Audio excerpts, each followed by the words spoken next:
Hello and welcome to the final round of the 1974 USAC Championship hosted by International Sim Racing Organization, coming to you tonight from the Fast Track International Raceway, formerly known and later known as the Phoenix International Raceway. But for a stint in the 70s, it was known under the Fast Track name. Similarly to how WeatherTech Raceway Laguna Seca is a thing nowadays, I believe. But yeah, anyway, welcome to this final round. We have formally found our champion in the form of David Jakes, but we still have this one event to go, but racing, even with that said, will be frantic here tonight. Looking at the track map, just to remind ourselves of what the Phoenix International Raceway looks like from up high. It's a dogleg 1 mile tri-oval, and we'll be racing for 150 miles, which will be equal to, obviously, 150 laps on a very tight, very warm track located in the Arizonan desert. Looking at the point scheme for tonight's race as well, we have the 150-mile standard with the winner picking up 300 points, with second picking up 240, third 210, fourth 180, fifth 150, and sixth 120, and then it drops by down to 90 for seventh, and then by 15 points all the way down to 15 points paid out to 12th place finisher in the race. And looking at the top 5 in the championship, we've already got the championship crown obviously with David Yates, and Cesare Schlapinski is safe in second position, but there's still third position up for grabs, as if I calculate it very quickly here, unless Fregson scores some points and Jund wins, Jund can still pick up third place in the championship and take it away from the Swede. And obviously Thiago Canola as well in with a shot at third place overall.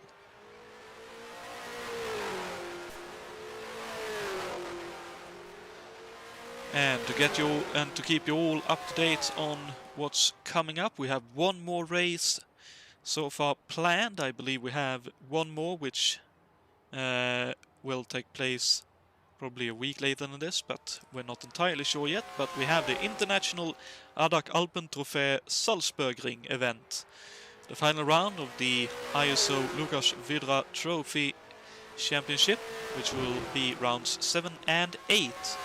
Coming from the Salzburgring, obviously, using the Super Tourers, and it's looking to be a very, very closely contested event for sure.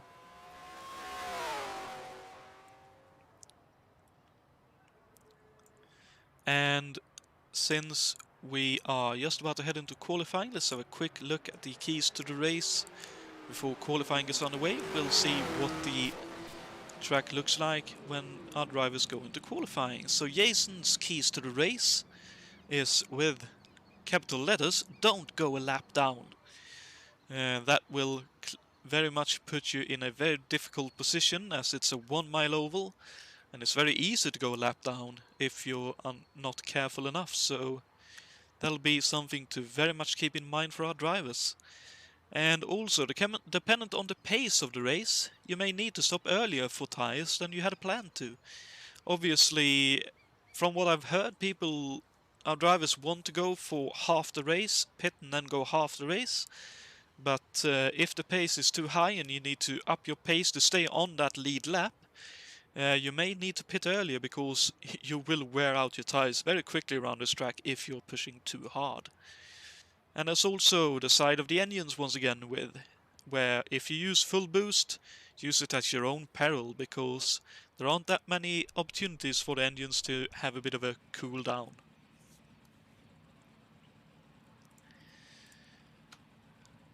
And now let's see if we can get ourselves into the server here, as there we are. We are just waiting for everyone to get going here, as the session isn't quite up and running yet. I suppose we could have a quick look through here. Jakob Fredriksson is actually heading out on track here, so let's jump on board with him and have a ride around the track.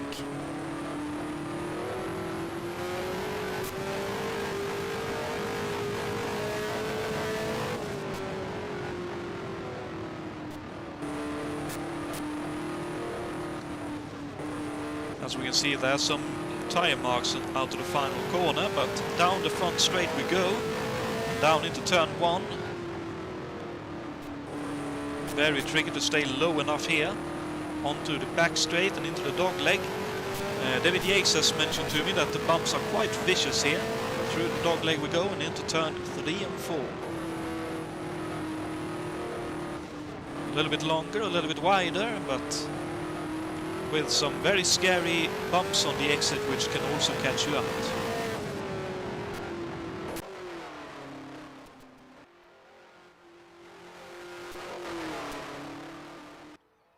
You can see that Fredriksson currently setting the pace here.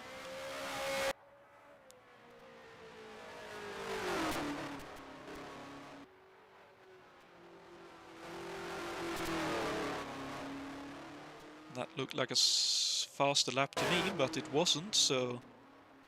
Oh, and David Yates takes pole position away.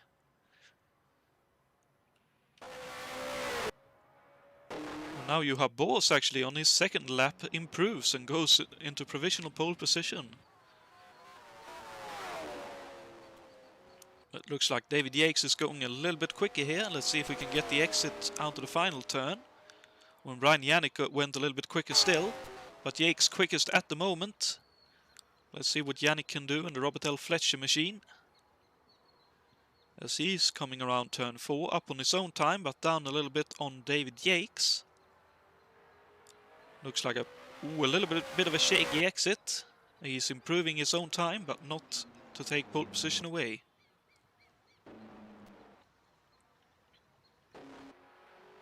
Let's see, Little Al in the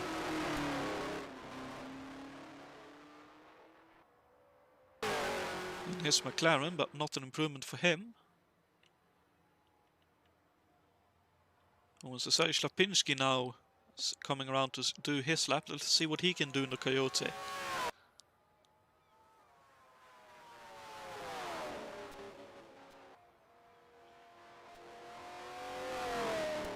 Oh, as he has a half spin off turn 1. Someone else has had a spin in qualifying as well, but it looks of things down the back straight there.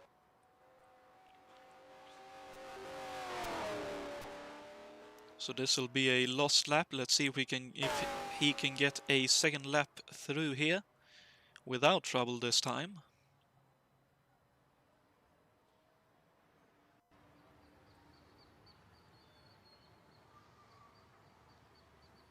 Ooh, looked a little bit shaky there coming through the dogleg. User joined your channel. But he's clearly well up on his own time. Oh, he's sideways now through the final turn though. This will be a slow lap in comparison for Slapinski. Only 14th on the grid. So that's a very costly couple of mistakes there for him.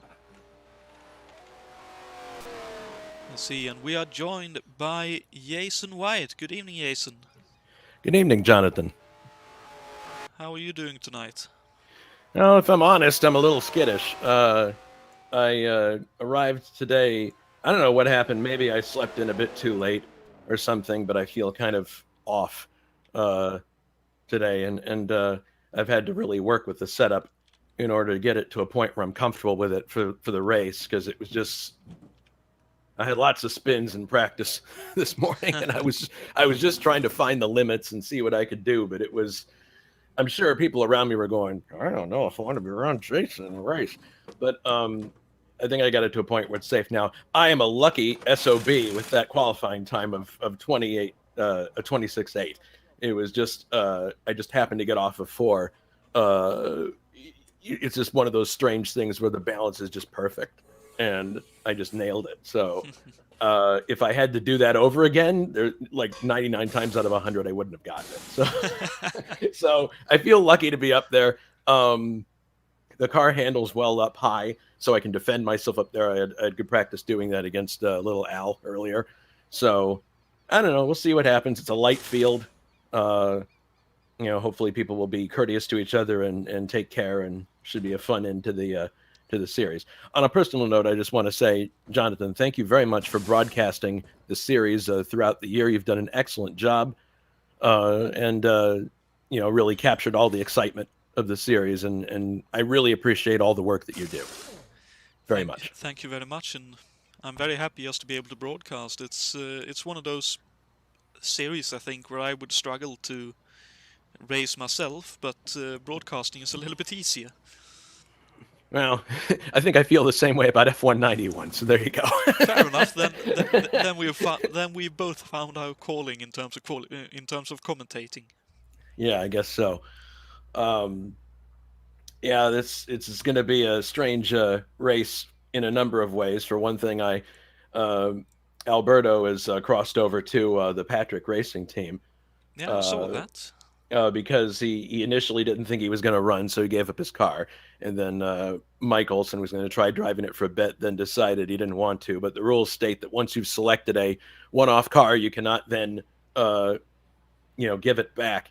So and pick another one. So he is now finishing his year with the STP colors. We'll see if STP is the racer's edge for Alberto, who has one win in this series already this year. So indeed.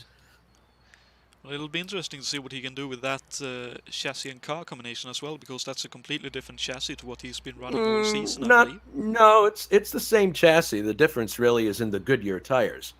Fair enough. So the tires are going to behave differently than he's used to, but I don't think, given Alberto's skill, I don't think that's going to be a huge problem.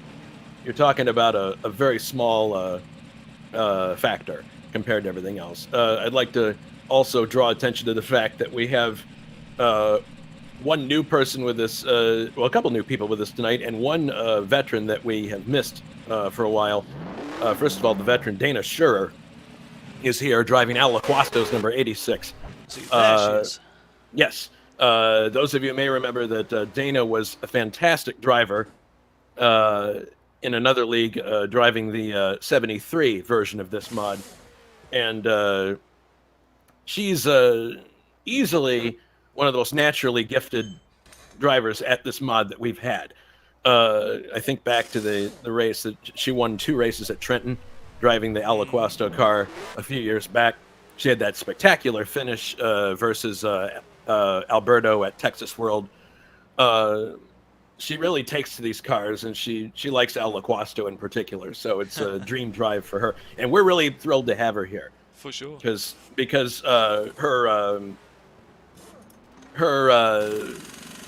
she's been, from what I understand, real life has gotten in the way of some of the, racing activities she would want to do. So now, obviously, she has more time, or at least she was able to make time this weekend.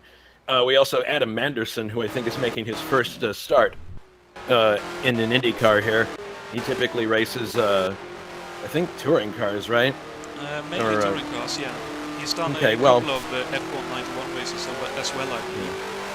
Well, I know he's been struggling with the computer issues recently, but finally got them sorted. And clearly, the racer's itch is very strong. Well, he's found pretty good pace around here so far, so that speaks to his versatility. We'll have to see. And look at that, right there. He's put up the fastest time in the warm-up so far. And consistently as well. He's within 100ths of a second to his first. Yeah, he is. So. I've been watching him, and he is very consistent. So I think he's one to watch in the race. And then we have the debut of the president of the Dane Miller fan club, Angel May, is on the track driving. Those of you who will remember Angel May from the YouTube chat, cheering on Dave Miller and threatening those who might get too close to him. But she's decided she's going to give things a go in the Volstead. I think she picked a very smart entry.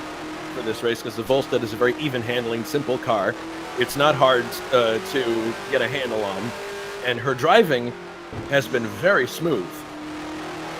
She's going to probably find herself... What are you going about? She and Dana Schurer came through the dogleg at the same time. That got a little bit too close for comfort, but... Well, she's going to find herself in some awkward positions probably and holding her breath in some corners, but she's not doing anything sudden or out of the ordinary. She's very predictable around the track. So I personally don't see her being she was concerned that she might be a hazard because she's new to all this. Based on the way she's driving, I don't see it that way. It's our responsibility to find a way around her. And I don't know. I think she's done an excellent job getting up to speed in these cars. Obviously, she's had help from Dave. He's worked with the setup some, and the car is... I drove the car yesterday, and it's he's got a very, very nice even setup in the car. So, frankly, I'm kind of jealous. I wish I was driving that car today, because my car will reach up and bite me if I'm not careful. But I'm also aware, in the regard to Dave Miller, that he's doing a bit of race engineering for her as well to help her Miller out with is pit stops and that kind of side of things. So that's good as well. Yeah, Miller is the race engineer for sure. So in this situation, and we got a lot of other people in the race that are one-offs, but are definitely quick. Like Yunt is here. I wouldn't be surprised to see him in the top 5 before the race is over. The only reason I'm not out on track right now is I need to rest. I was putting in a lot of laps earlier, so this is going to be a stressful race, very tiring.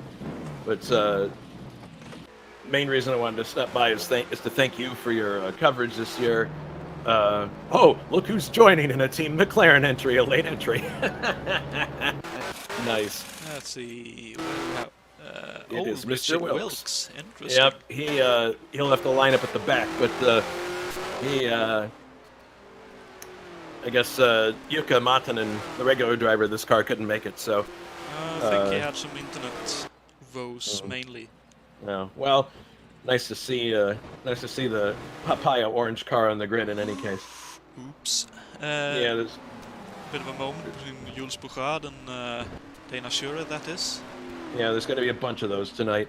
Unfortunately, yes. And talking about Jules Bourgaard and that car he's driving, that's the car John Martin drove in the Real Series. And I believe some recent news came of Mr. Martin passing away a couple of weeks ago. Yeah, he did, which is really unfortunate. This is we're getting to the point where a lot of people in the USAC days of IndyCar, I mean, they're getting up there in age. I mean, Mario Andretti turned 81 recently. Wow, he's turned that old? Yeah, I know. It's so easy to forget. But I think that was probably part of the reason that the whole tandem driving deal with Honda ended. But probably insurance, who knows? But in any case, those drivers definitely are getting up there in age. And yeah, there's still quite a few with us.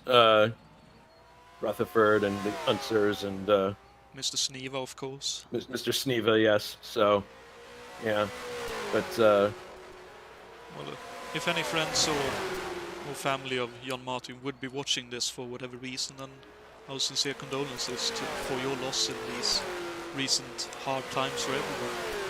Martin was a really cool guy and really a racer's racer because he was a privateer. He built and worked on his own cars.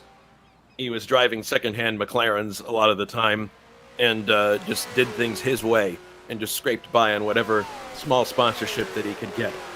So I think there's a interview that Sweet Savage's daughter, Angela Savage, did with him that's on YouTube somewhere that might be worth a listen. I'll see if I can find it this week and post it on the forum. That would be fantastic. But yeah, apparently he epitomized the kind of class, roll up your sleeves, get your hands dirty drivers of USAC in the 60s and 70s. So sort of similar in a way to Mel Kenyon in that regard. Yeah, I would say so. Yeah. And obviously we have now I can't remember the name of the chassis, but there are a couple of those in this series. I think he had a Scandinavian name. who built them. The car, Rasmussen. Oh, Eldon Rasmussen. He's Canadian. Oh, Canadian, but he was also one of those who built a lot of his own cars and raced them and did decently at it. And I believe he's still a team owner of some repute, or was a few years ago, from what I could read when I read about the race car itself. I'm not sure, to be honest. So as far as color commentary, what's the story here? Is Dave going to stay in the main chat and help Angel around, or Dave will be helping Angel for the foreseeable part of the race. If for whatever reason she retires, then from what I've understood, he'll be joining me. But all right, I'll tell you what. Otherwise, I'll be doing it solo. Well, I'll tell you. Yeah, well, I'll have like a VPJ number 5 room down here. So if you need to talk to me during yellows just to fill out time, you can do that, okay? Certainly. Thank you very much. All right. Yeah, no problem. All right, I'm going to get situated. Take care. You too. Thanks Best again. of luck.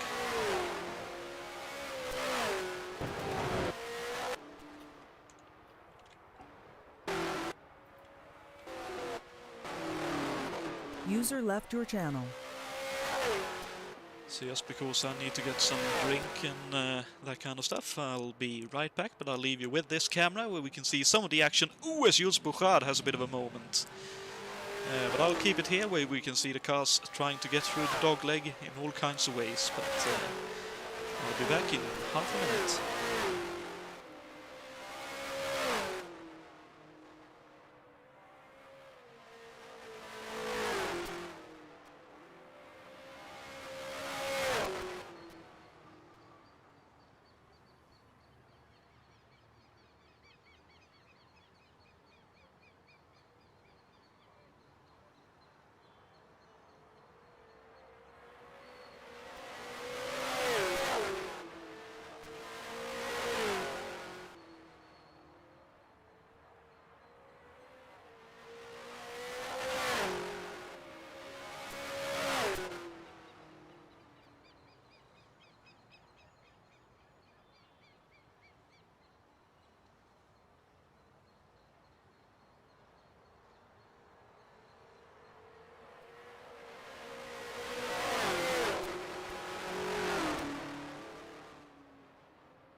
And there you got to hear what all the drivers get to hear before the races, the siren telling us all that the race is about to start. So let's see if I can actually... There we are.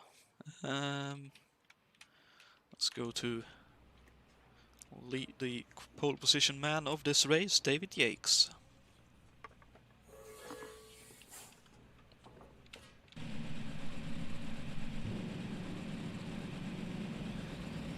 Hello to everyone watching, especially Barry Lynn and David Miller, who's been posting in the chat.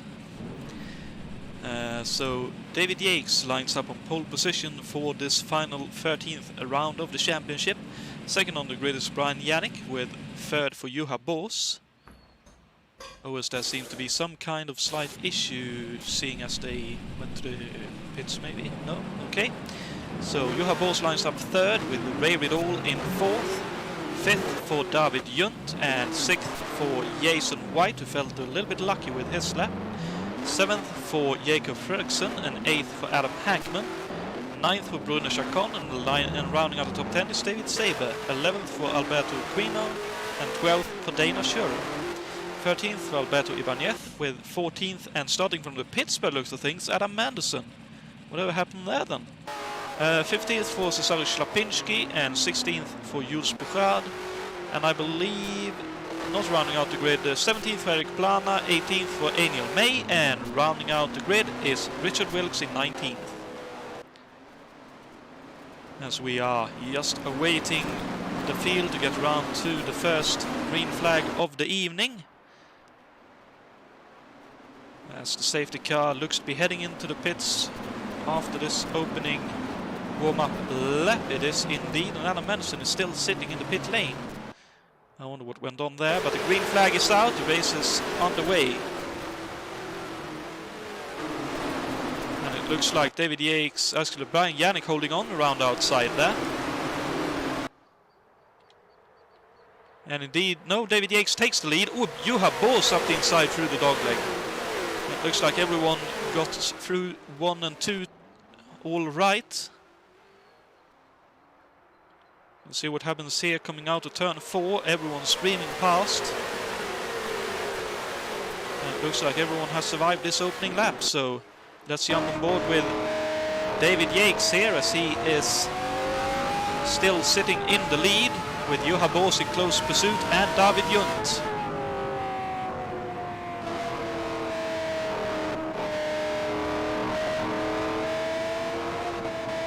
Oh, and a little bit loose coming off of turn 4 there for David Yates. When Junt looking up the inside of Boos into turn 1. When someone with a spin in front of them, down into the infield. That's Adam Manderson coming out of the pits, so clearly on cold tires. A bit of a tricky preposition there as David Junt sneaked up the inside and took second position away from Juha Boos.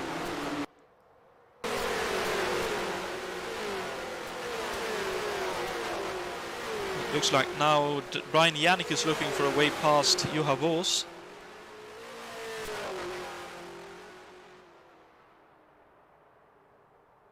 As Alan Manderson, unfortunately a lap down, but at least running now, so that's nice to see.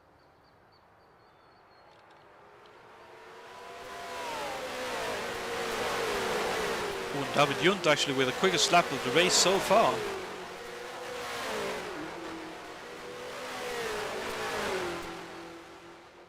We can see that everyone trying to stay out of trouble and get up to speed, and that's also very nice to see that everyone is taking care of these opening laps. Oh, and a little bit wide there though is Fredriksson and Saber. Fredriksson looking for the cutback, I believe.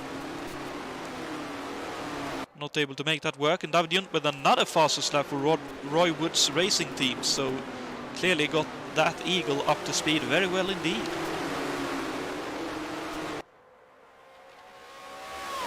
That's Yates, Junt, Boos, Yannick.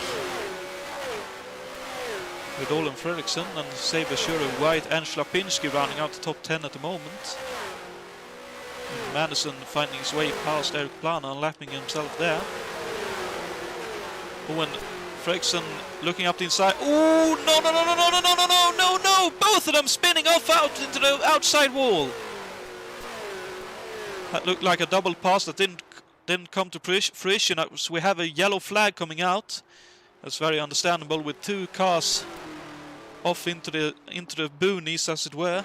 Let's see if we can get that from on board. Looks like Fredriksson went up the inside of Brian Yannick.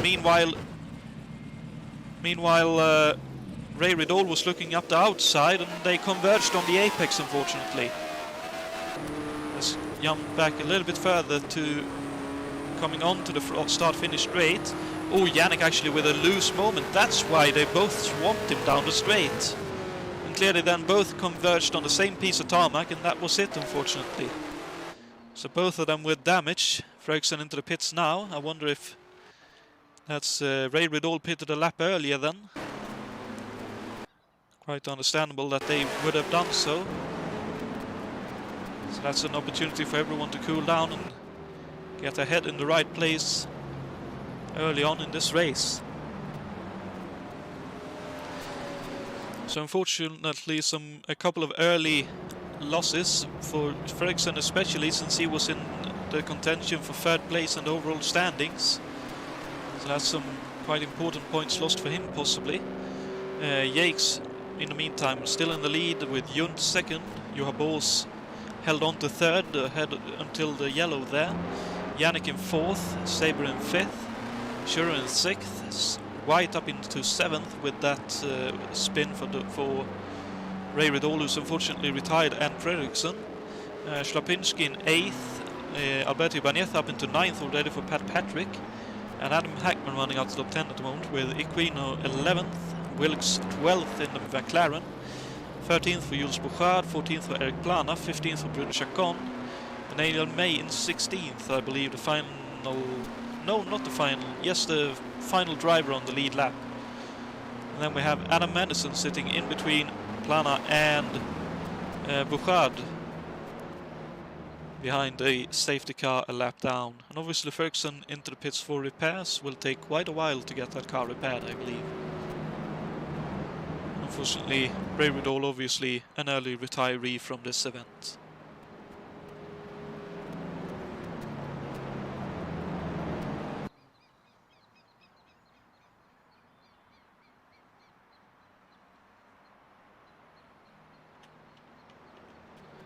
Looks like everyone has their pit call ready, so I wonder if everyone is actually heading into the pits here.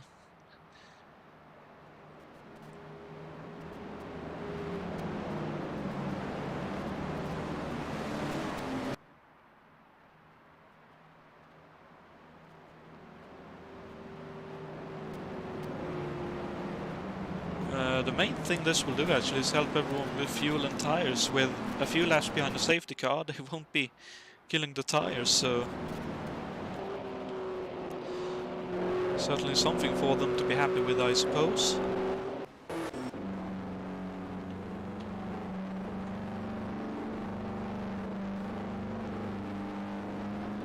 Let's just take a moment to ride on board the Offie-powered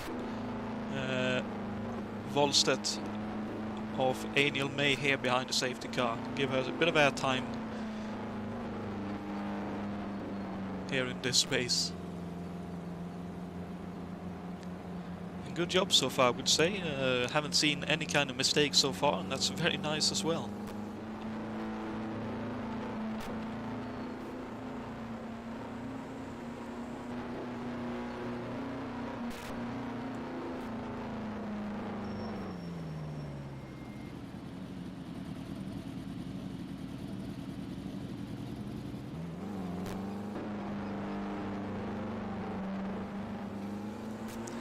See, looks like the race is about to get underway here. No? Okay. Was just catching up to the front of the field, so quite a lot to repair, obviously.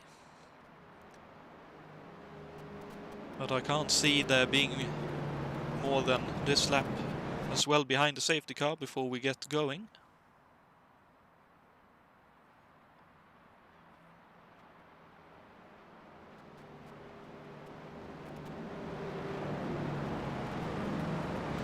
See that at the back of the field actually looks like Jakob Ferguson has had his car repaired and 2 laps down, but still running. So hopefully his pit crew has been able to repair his car up to decent standard. As there's still another lap behind the safety car. Wow.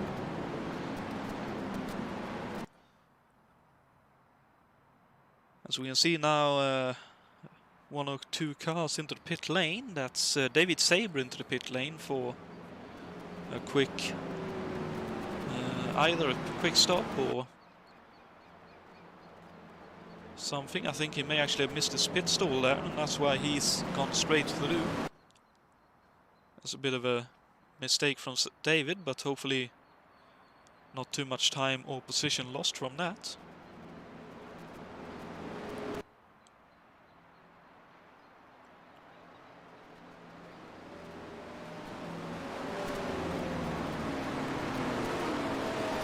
That movement, I think, it means that the safety car is heading in. I could be wrong. Yes, it is. So we are ready to go green once again. So let's see how the race gets underway here as everyone is going... Oh, a stop-go penalty for David Saber. That must have had something to do with this, with the pit stop he did as David Junt jumps up into the lead.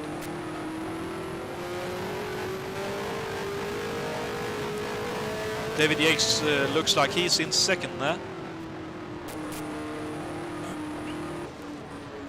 Although a little bit wide, but I don't think Johan Bos is in a position to challenge him for second. So David Junt picks up the lead with Yates second, Bos third, Yannick fourth, and the rest in fifth by the looks of things.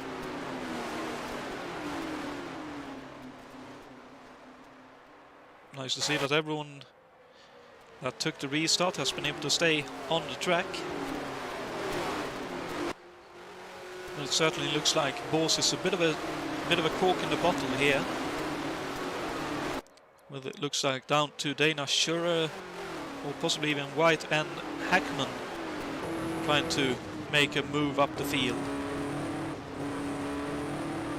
As we jump on board with Adam Hackman riding in behind Jason White. We can see that how much the car is moving around in the dogleg.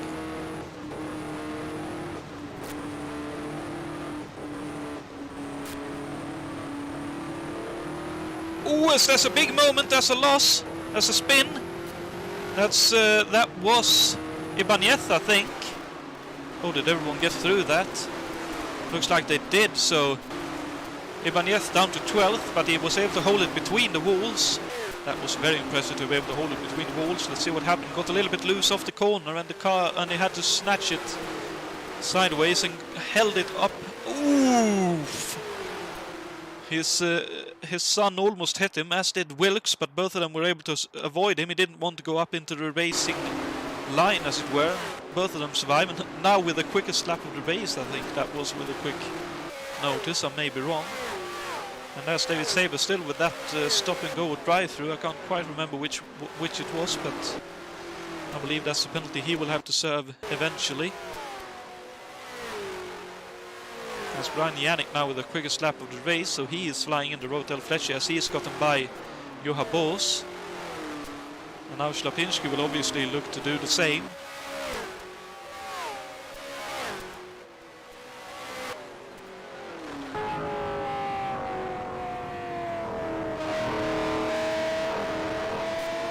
As we're on board with Slapinski's Voigt-powered Coyote.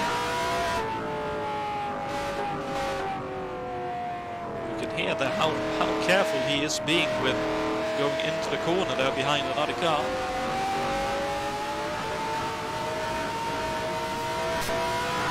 And there's David Saber having had his stop and go, I believe. Owen trying to unlap himself from Adrian May and does so. Owen Slapinski using Adrian May as a pick, and that looks to have worked. He's up the inside and past Johan Bors. It's a very opportunistic move there from Slapinski. Adrian May very sportingly staying to the outside of the track here, trying to let faster cars past. Oh, and there was a bit of a hit somewhere. Oh, dearie me. Was that Ferguson, I wonder? It was. Whatever happened there? Let's see if we can find out what happened. Coming through the kink. Oh dear, that's a bit unfortunate. That looked like both of them looking for the same piece of track. Very unfortunate, but hopefully no major damage done to either car. Oh no, Adrian May with a spin. Hits the outside barrier a little bit hard, but looks like she'll try to get it to the pit lane for a bit of repairs, maybe. As there's Junt in the lead going around outside. Yep, that car of Angels now is a little bit crooked. David Saber has unfortunately decided to retire. As Adrian May hits into the pit lane. Nicely done. Nice safe entry there. And Adam Madison now up into 15th. Still a lap down on the leaders, but anything can still happen. He can still gain that time back. Eric Plana running very nicely in the Jerry O'Connell car in 14th. Rune Chacon and his Riley in 13th at the moment. Jules Bouchard 12th in the John Martin prepared car. And Alberto Ibañez up into 11th with the spin and demise of a couple of other cars higher up in the field. Richard Wilkes currently sitting inside the top 10, having started last in this race. And Little Al attacking Adam Hackman for 8th for Roger Penske.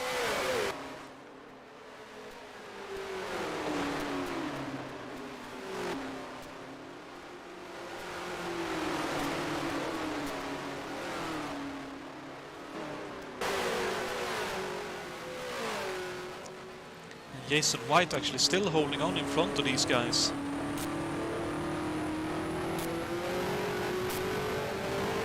So looking back from the rear end of Jason White's Parnelli, with Hackman and Equino and Wilkes in behind.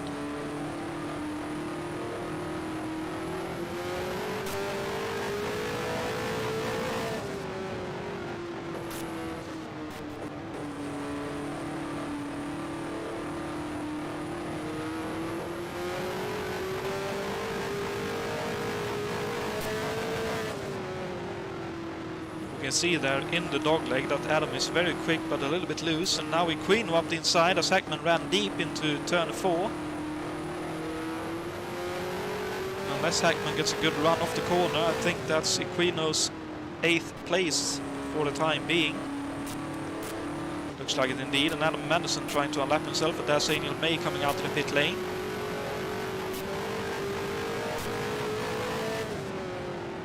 Again, looking to stay out of the way. Very nicely done.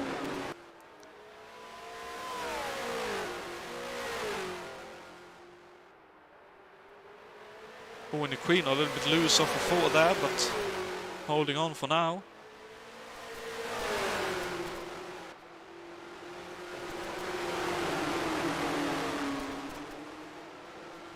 Now we could see the whole group of cars, and then Alberto Ibañez and Fredriksson fighting over track position by the looks of things. When Ibañez hit with a spin, I believe. Oh, he's actually out! Oh dearie me, what happened then? Let's see, coming off the corner, Fredriksson right up in behind him. Oh, and Ibañez got loose.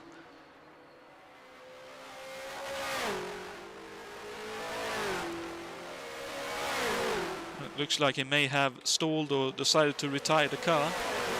I know we didn't have the amount of time to practice as he would have liked, and that's Eric Plana off at the heading towards dogleg as well. Bit of a half spin into the infield, but nothing to hit for quite a while there, so that's good to see that he is able to keep going back on the grey stuff. And here comes a couple of fast cars. Hopefully there'll be no problem. Oof. Okay, I think that worked out okay. And here comes the leaders, and he very sportingly turns down to the inside of the track, trying to get out of the way. So Madison up into 13th now and trying to unlap himself. He's fighting Wilkes for track position at the moment.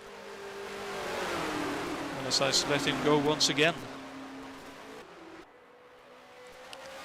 So in a bit of a tricky position there, but doing what he can. White still holding on to 7th position. By the looks of things anyway. Yes, he does, although he was close to the wall there. As Equino now looking up the inside, but Wilkes holding on still. So very good racing there at the moment. You can see here Shuru and the Aluquasto car working her way up to the rear wing of Bos and Schlapinski. Bos actually holding on to the rear wing of Schlapinski there. It's interesting to see. It looks like he has his car reasonably well set up here. And Yates again a little bit wide, possibly due to traffic, as Yannick goes up the inside.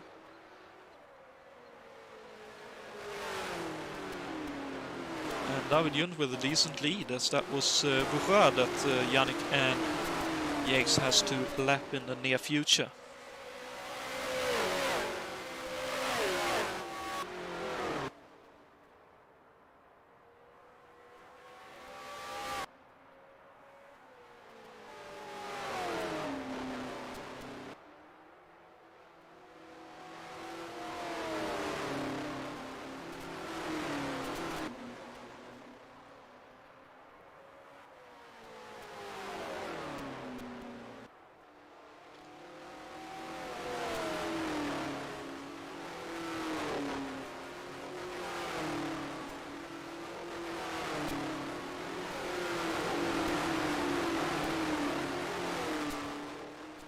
I just love the sound of the engines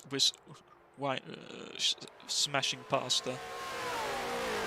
It looks like Schlapinski is now opening up just a tiny bit to Juha Bos, and sure It should be more or less the same gap behind still. Got a battle for 7th on back to, looks like about 11th. 10th is still ongoing.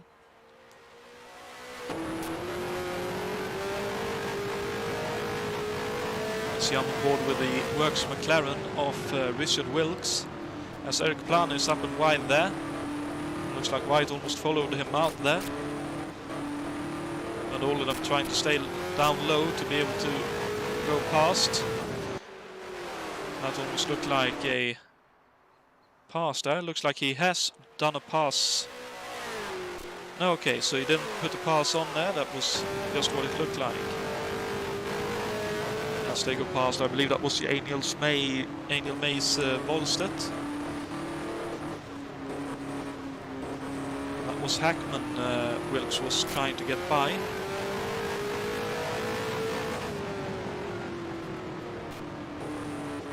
Bit of a lock up there from Alberto Jr.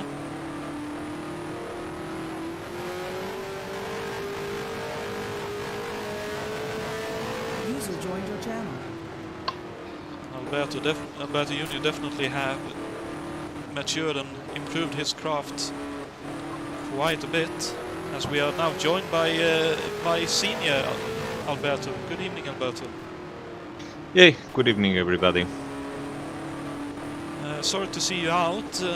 What looked like you got a little bit loose off of turn 2, was it? Yeah, I wasn't happy with the car at all the time. And well, when you are mostly jumping into the car last minute, it's probably not the best idea. Being a busy weekend.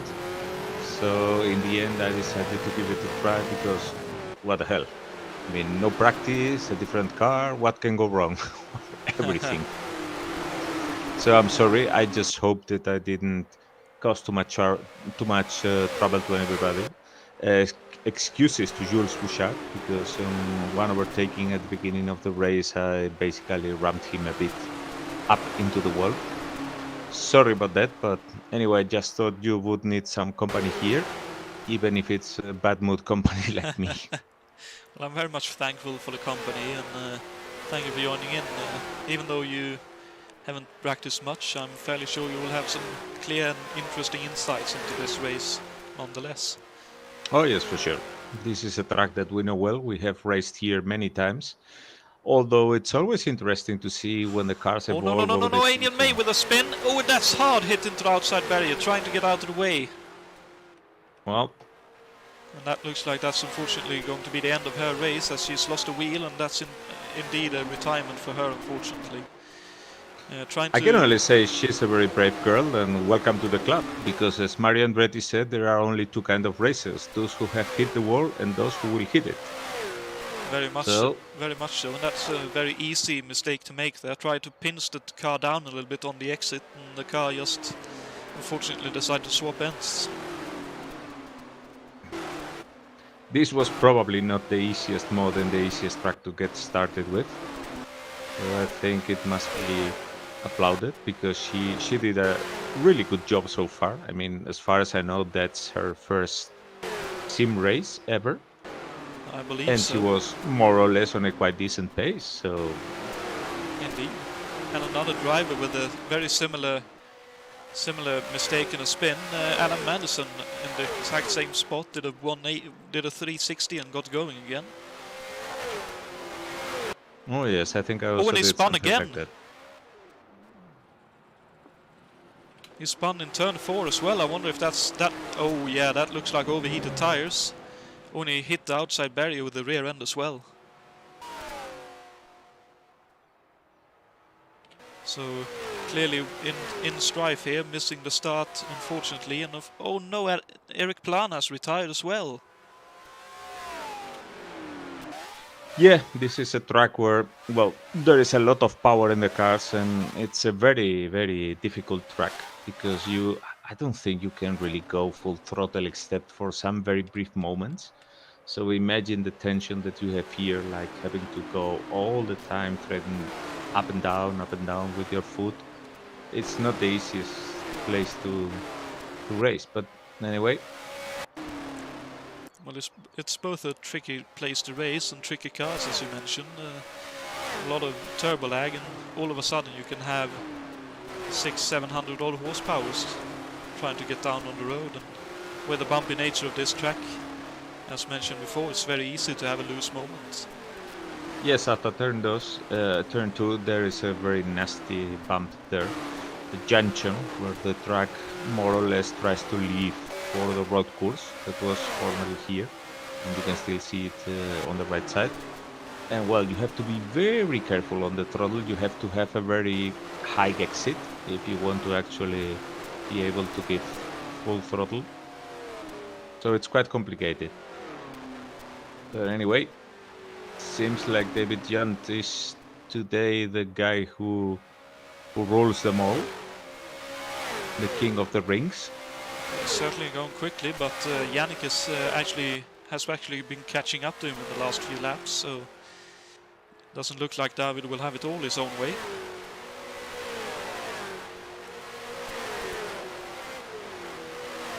And I'm glad to also see Dana Schurer back high up there in 6th position now with the Allo Questo car, which is a quite inferior car to all the ones that are surrounding her. So I just hope that she recovers the form and is ready for the USAC 78 season that we will be starting next year. I'm certain she's looking forward to it, and with any luck, real life will be a little bit more back to, within quotation marks, obviously normal next year, and Dana will be able to partake in more races. Because we can clearly see that she's got some very, very impressive pace, despite only picking up the car a few days ago, and obviously, as you say, a bit of a lesser car compared to some of the others around her, putting in some very, very competitive lap times. And we all obviously also remember back to Texas World, where you and Dana had a very close finish. Yeah, well, a few that years was ago. a whole different one. I think that's when you gotta say that was a long, long time ago in a far, far away galaxy, or something like that. Fair enough, but it's one of the closest finishes I've ever seen in any kind of motor racing, so... It was quite fun. I mean, racing her is always fun because she's one of those drivers you can always trust. You can race close by, and that's probably the best blessing you can have when you are racing with other people, because that's the guarantee for having fun. Win, lose, that doesn't really matter. It's about having fun, and she's absolutely stellar in that regard. Certainly. I can believe that. I haven't had the joy of racing as Jason White has a bit of a moment, strikes the outside barrier in turn 4, and Adam Manderson dives up the inside into turn 1. That looked a little bit scary as David Yates gets caught out in all of that and loses a bit more time to Brian Yannick. Yeah, well, traffic is obviously something that plays a big role here. Because this is a narrow track. It's only 1 mile, 3 corners, and obviously you're always going to be finding traffic all the time. Indeed, I think one place you definitely do not want to have traffic like Little Al just had was in the dogleg, as that's tricky on your own. Yeah, it certainly is. Because you must be being very careful with the throttle there. Because if you get the steering angle wrong or too much throttle, it's so easy to spin it there. Indeed, as we could see there, actually, I wasn't on board with Adam, but I imagine he went right out of the throttle there, considering how quickly Fredriksson unlapped himself. And Fredriksson making his way up the field, only still 5 laps down on the leader, but still doing a good job trying to unlap himself and put himself in a position where he can still pick up some championship points, as he's still looking to score 3rd overall in this championship, our former championship winner in Kart 88.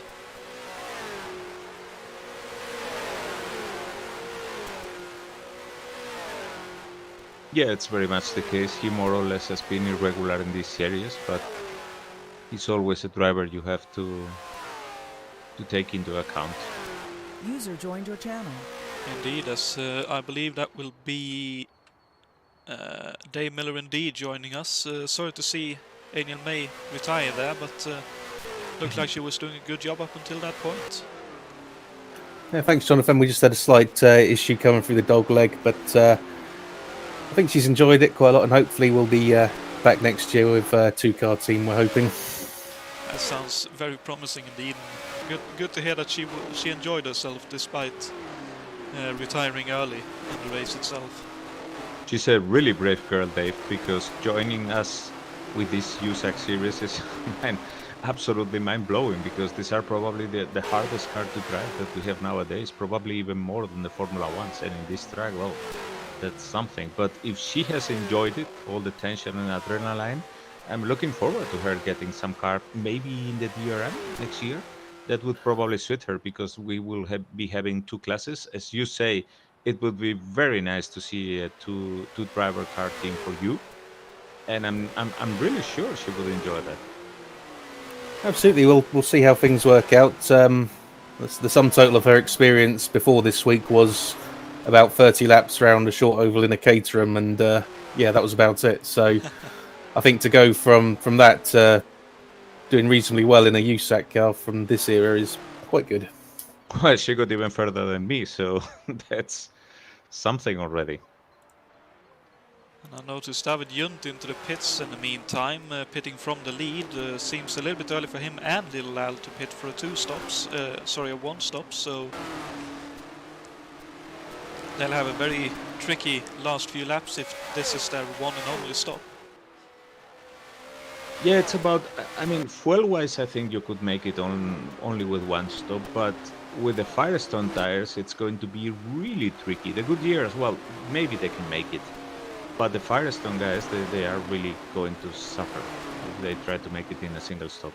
When Brian Yannick has pitted around this time as well, as he's now rounding up, that's Jules Bourgaard, and trying to close in about 4 seconds behind David Junt after the pit stop. Yeah, Brian is also on Firestones, and that is showing. I mean, probably he was already feeling that his car was a bit of a handful.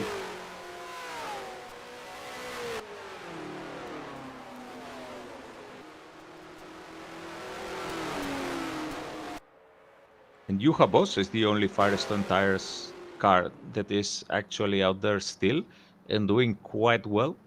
They're in second position. And I'm not sure what his strategy will be. Difficult to say, but I think he's aiming to reach lap 75. But I know from pre-event. Oh, yes, that's been a big crash for Adam Anderson. Oh, and Juha Boss spins as well in sympathy. Oh, and sure, just about avoids him. Because I think what happened here was that Juha was trying to go for the pits, closing the trajectory, and was like unsure about what was going to happen with Adam Anderson cross there in the middle of the track. Well, that's a shame, because it just didn't cause damage to the car. It probably completely destroyed his strategy. Well, that's difficult to say, but very lucky for sure there. That was very, very close indeed for her. Actually go back and see what that looked like from her point of view. As we're on board with the Alu Questo car now, coming through, and we can see one car off sideways, and then all the smoke, and oof! She actually tried to pinch the car got sideways, and almost Scandinavian flicked her up into the path of Juha Boss, but both of them very fortunate not to make contact there.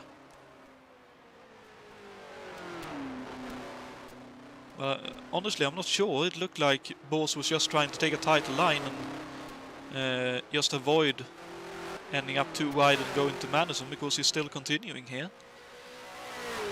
But as you say, his tires must be cooked, and that's definitely not a good thing for him.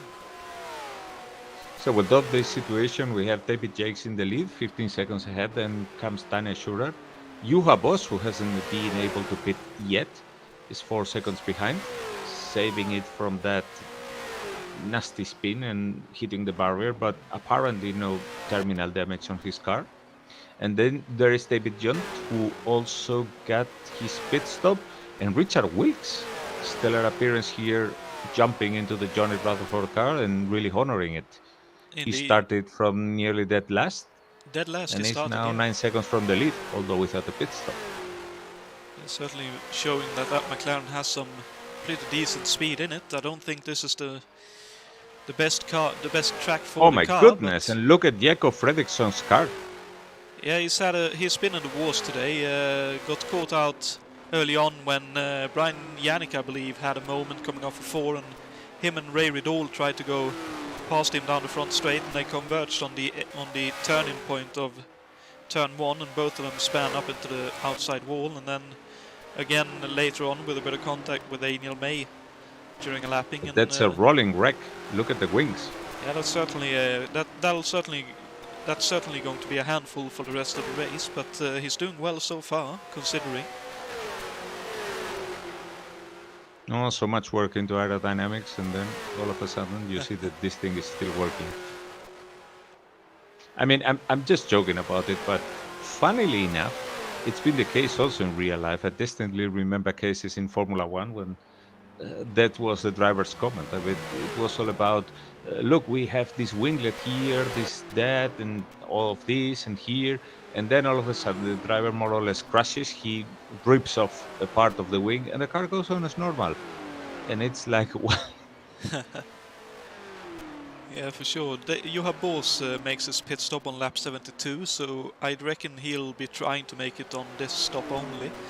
And yeah, there's also the side of, I think it was when I was watching BTCC with Swedish commentary, obviously, but I think it was Autumn Park in '97.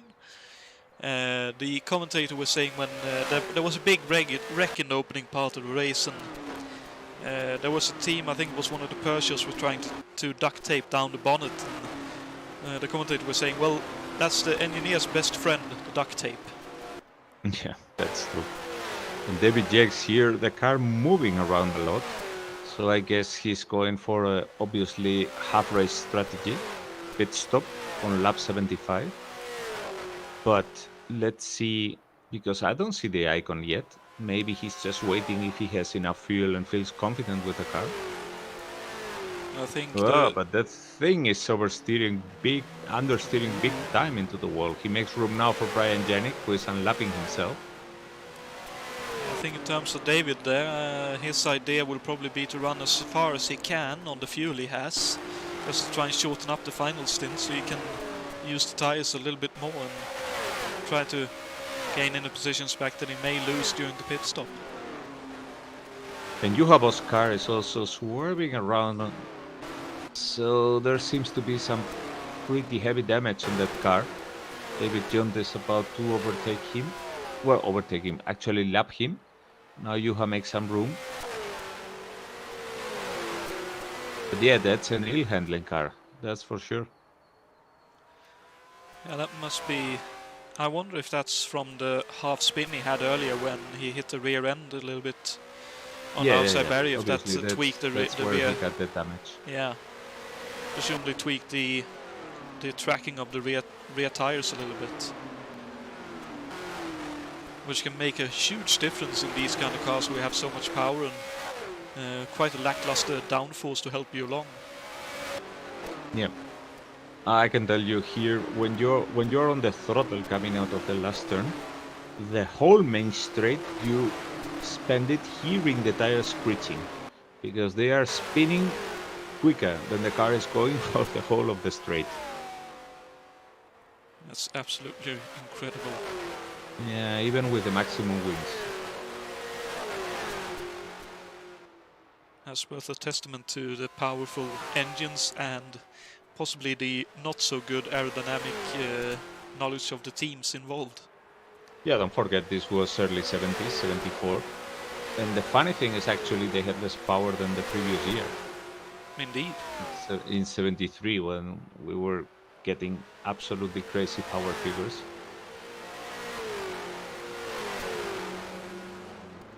So now it's Bruno Chacon into the pits.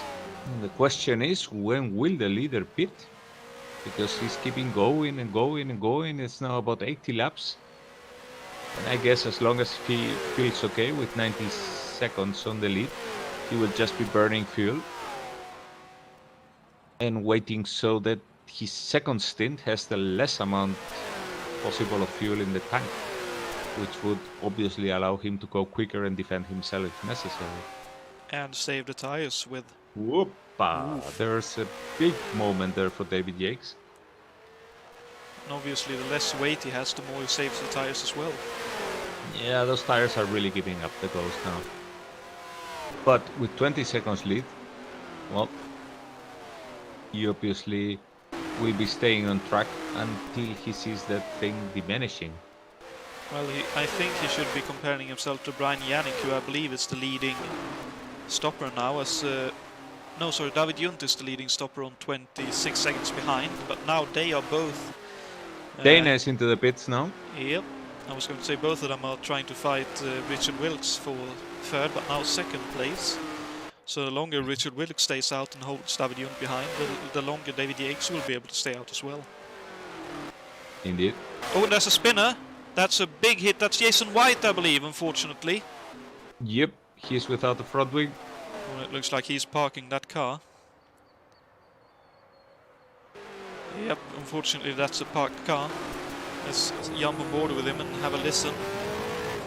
Ooh, just a bit of turbo boost where he didn't want it, I believe.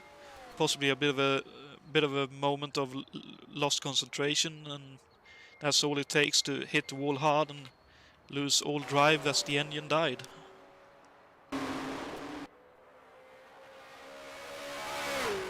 So it looks like soon everyone still running will be able to score points. There's only one more retiree for that to be the case. As David Junt now goes up the inside of Richard Wilkes, who had a lackluster exit off of turn 2.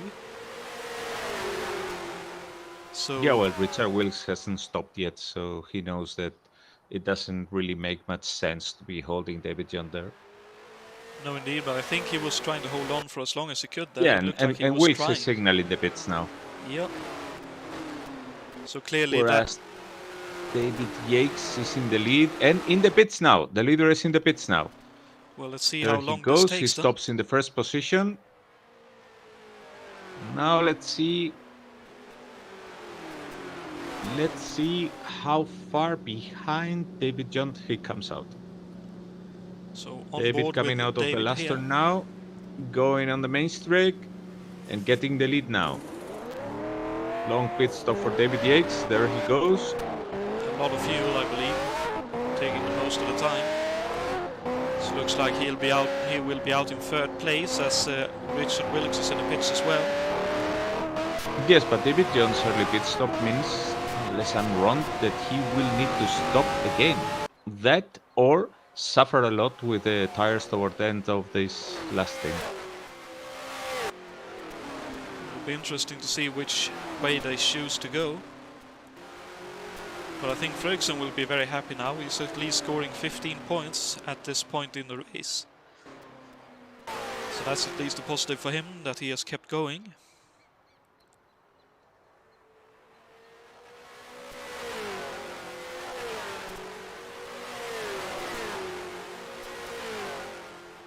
But it's still the case of David Junt, I believe, is the guy who can take away that third place in the points, but we can have a quick look at that while drivers lap around. So David Junt has 300 points. He would end up at 2180. So Jacob, if David Junt wins, Jacob will need to score 15, 30, 75 points, more or less, to be able to make it. And if we look at the point scheme as is, if David Junt wins, Jacob will need to finish 8th or better to retain third position in the championship.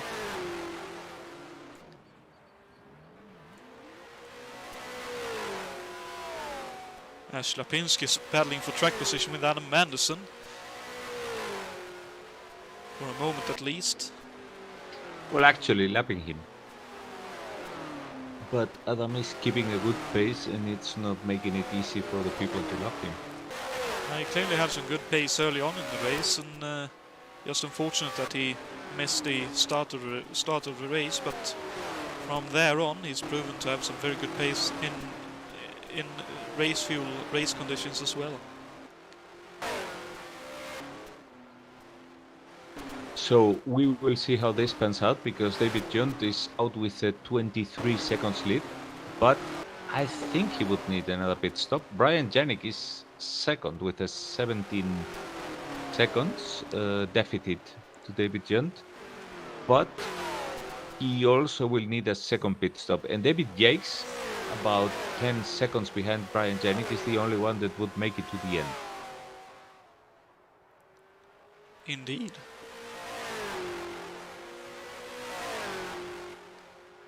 And it's nice to see Bruno Chacon currently running in the top 10. He's had a very strong last couple of events so far, and I'd be very happy to see him finish in the top 10 here for the final race of the championship. And same for Jules Bourgeois, running in the points at the moment. I'd be happy to see him finish in the points and get a good finish towards the end of the season. Yeah, getting a good finish is what somehow sets the mood for how you will start next year.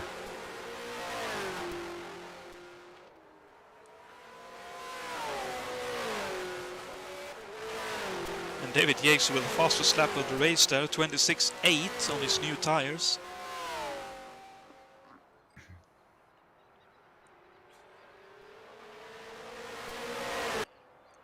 Showing that the new tires are working very well for him.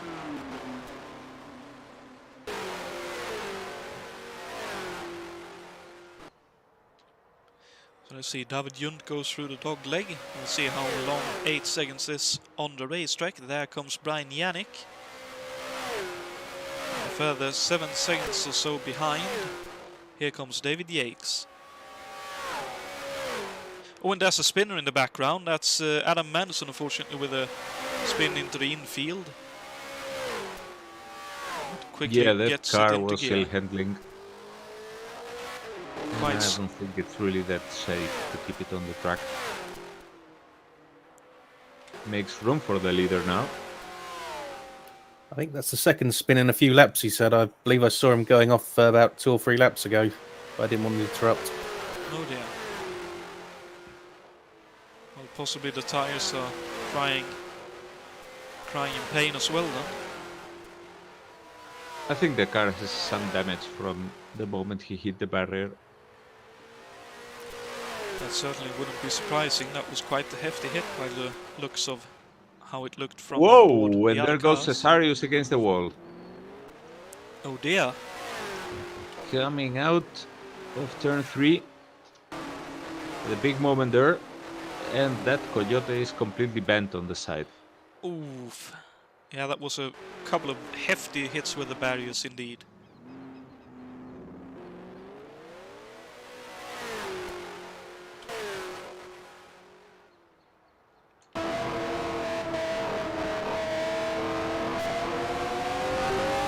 Trying to keep going, but clearly he's steering a little bit more to the right than I would expect him to need to do, so clearly quite damaged at this point. And only just ahead of Uabo's, so I think this is by far Juha's best showing of pace in this championship so far, and right when he needs it the most. Trying to put himself in a good stead ahead of the 78 championship next year.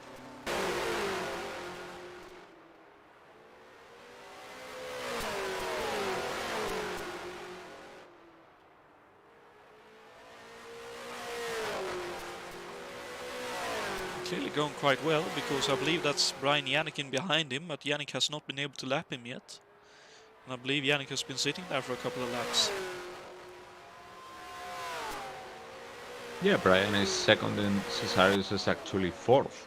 So it's not as if the difference in pace should be that big.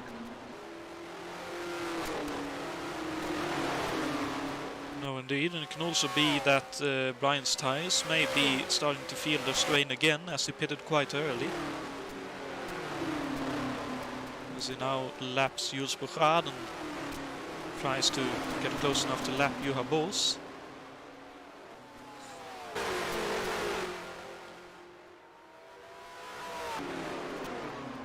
See, that's now 9 seconds between between Junt and Yannick. So Yannick is losing time in behind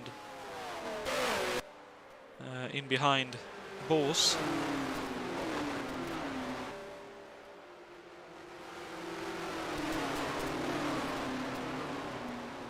Yeah, he's coming now to lap traffic. There's Juha Boss and there's Adam Manderson, who is obviously going way slower than the rest with that damaged car. So that's a bit of a traffic jam for Brian Yannick. Oh, and there's another spin for Manderson, unfortunately. Yep, he's in the infield now.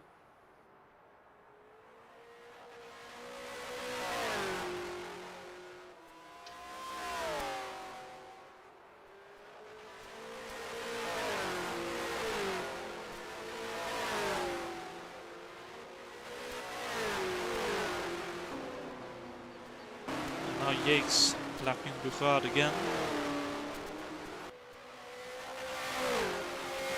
Ooh, trying to lap at least.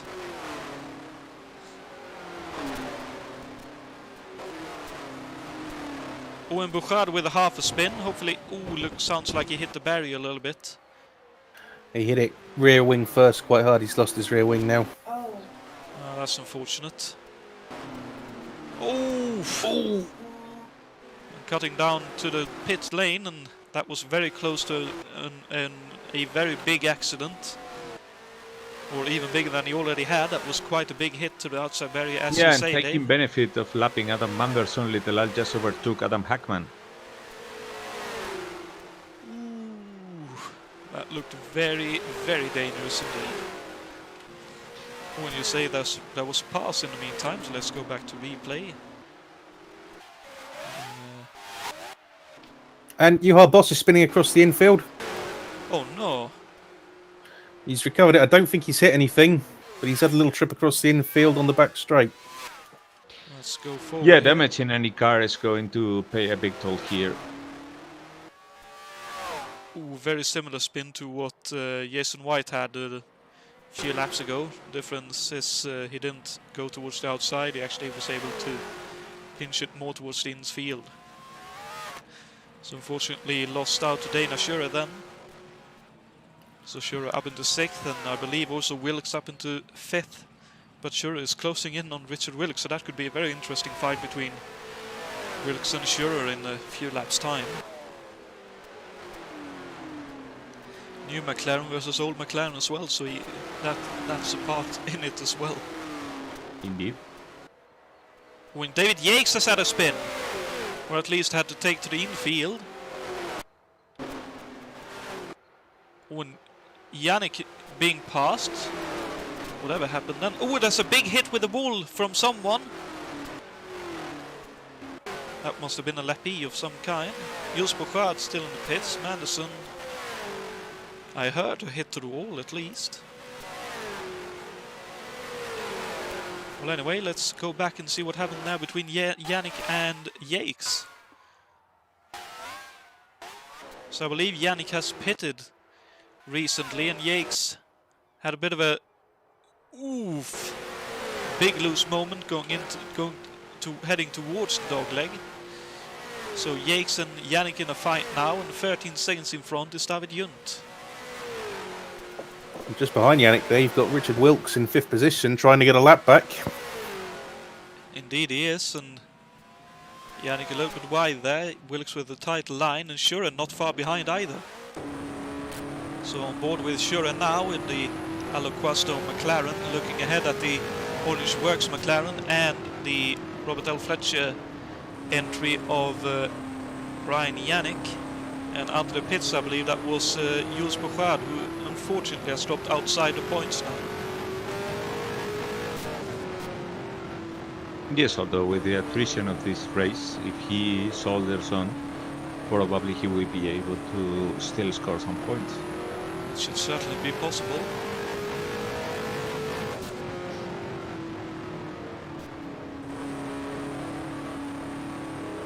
Jakes is now 10 seconds behind David Jung.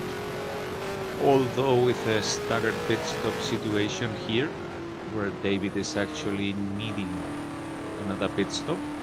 Probably that's not the case for David Jakes. I think for David Junt it'll be a close call. He pitted, I believe, on lap 67 or 68. So not that ridiculously early for a one stop, but it'll be a very tight squeeze with the tires. Whereas Wilkes now again trying to unlap himself. In the meantime, in a battle for 5th and 6th, with Schurer looking on. Yeah, for Wilkes, time is running tight here because he really needs to put some space between him and Dana. And it looks like he now was able to do so, as Yannick had a very loose moment going down the front stretch. Yeah, that's Firestone tires for you, because they are going away much quicker in the stint. But the thing is, Yannick just pitted, I believe. No, he's pitting now, actually. Yeah, that's what we suspected, that he still needed another pit stop. Yes, but I thought he had already pitted because he was behind David Yates, but then he mustn't have done so. Maybe he had a spin somewhere. Maybe that was the spin and hit with the outside barrier, I heard. But I couldn't find who had done it. And it remains to be seen whether David John needs that second pit stop or not. Probably fuel-wise he doesn't need it, but tire-wise it's going to be a big struggle until the end of the race. No, he's signaling the pits now. He's signaling the pits. He's going another lap, but it seems that his crew is asking him to go in, probably because he's low on fuel,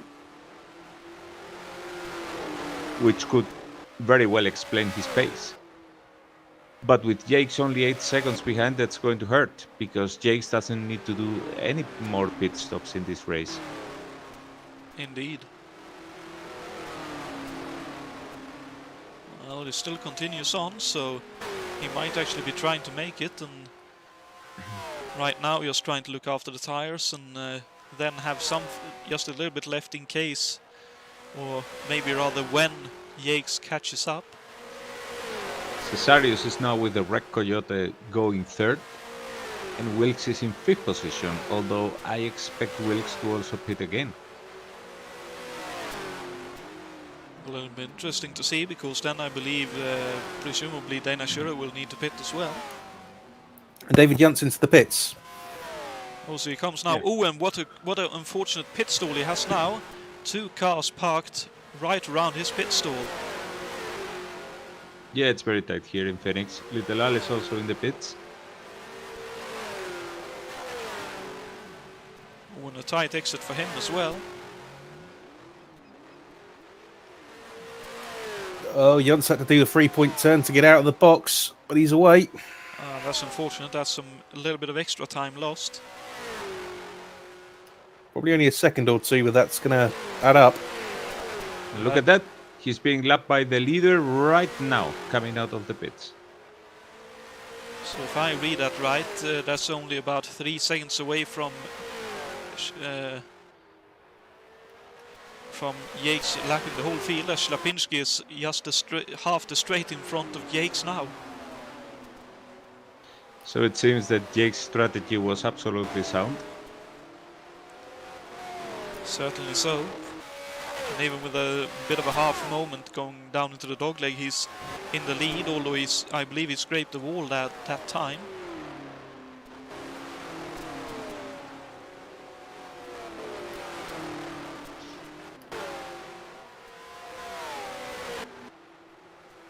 And Wilkes, as you mentioned, up into 4th at the moment, Schurer in 5th, and Yannick not far behind her in 6th.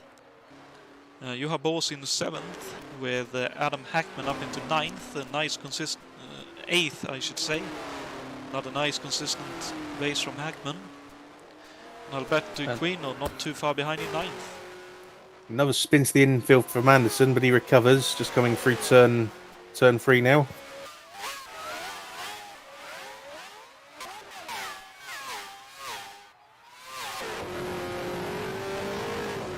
just as the racetrack rejoins, he was trying to stay ahead of, I believe that was the Coyote of Ślepinski.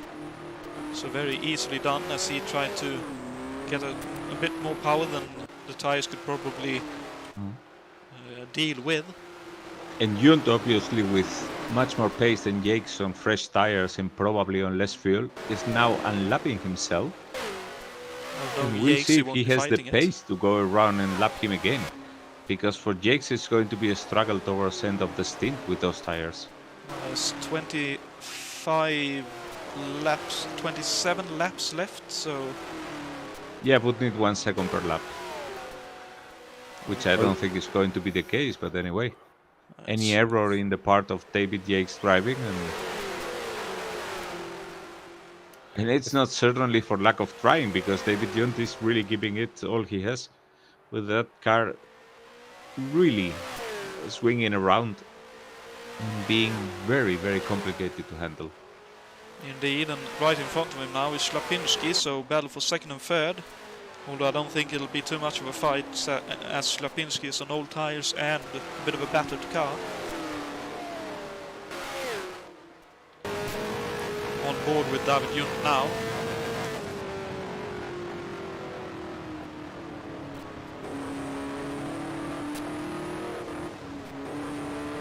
Oh, and Ślepinski really sideways off turn 4. Loves back in behind David Junt there.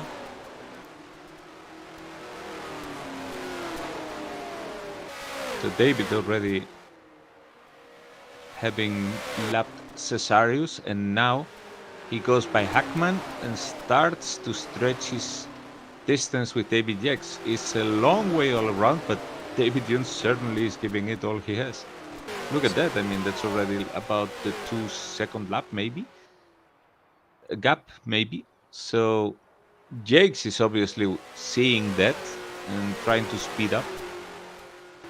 But we'll see how this pans out. It'll certainly be a case, I believe, of how much time Jakes loses behind slower traffic. Now Wilkes is right behind Ślepinski and about to overtake him, which would mean third position. Which I think, if he can do it, Wilkes would be very, very happy with, considering it's a late race entry. It's a nice show for Johnny Rutherford's McLaren, certainly. And very appropriate if he does it, since it's the number 3. Oh, as Hackman has a bit of a moment hitting the wall on the outside there, out of turn 4. That will likely help Little Al catch up with him. And there goes Wilkes on the outside now of the kink, trying to get some clean air. And Cesarius is still resisting.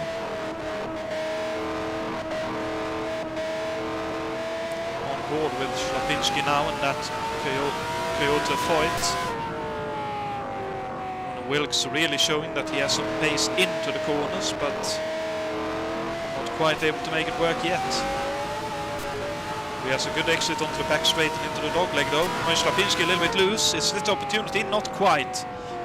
Ślepinski is able to close the door, but that was very close indeed. Well, this is a short track, so what you need to do, I mean, any overtaking that happens here is actually coming from the previous corner, so what you really need to do is outdrag the other guy when coming out of the corner and going for the next one. So Wilkes, what he really needs to do is trick Ślepinski there, making him cover the position in one of the turns, and then with that, denying him the ability to really come out of the turn with some speed.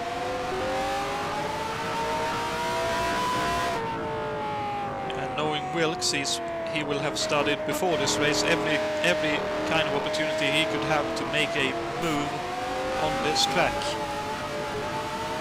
Also, obviously, with his extensive knowledge of USAC racing in particular.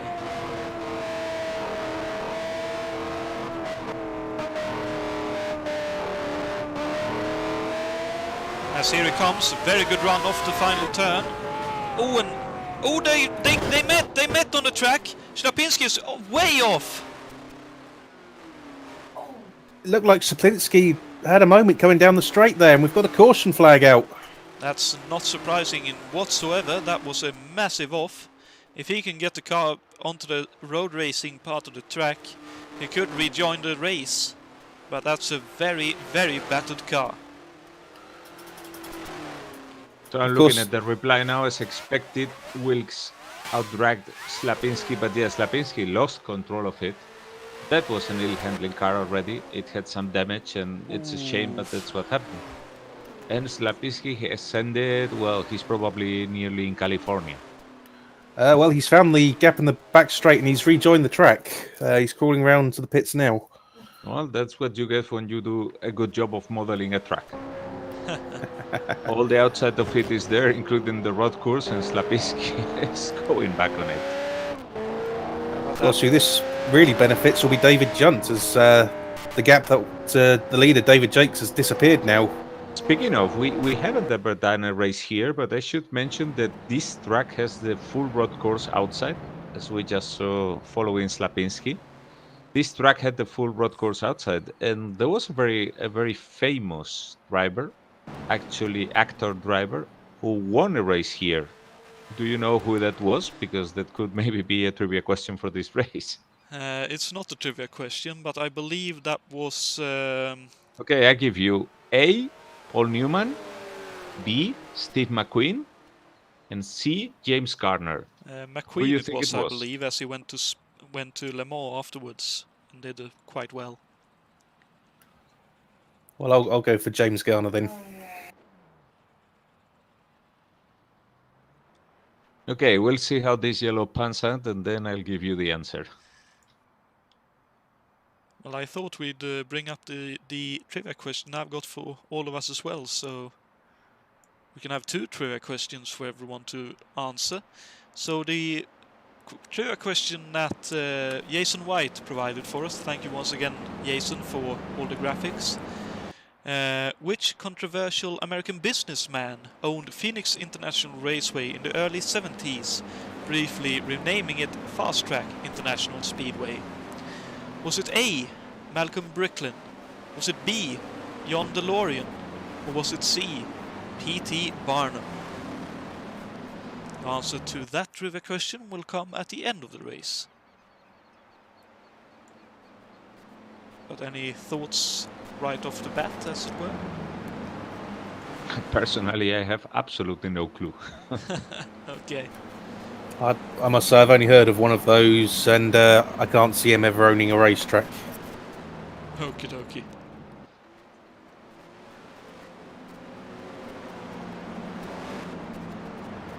Well, for what it's worth, I was wrong when I did a trivia question when I first received the graphics, so I had no idea either.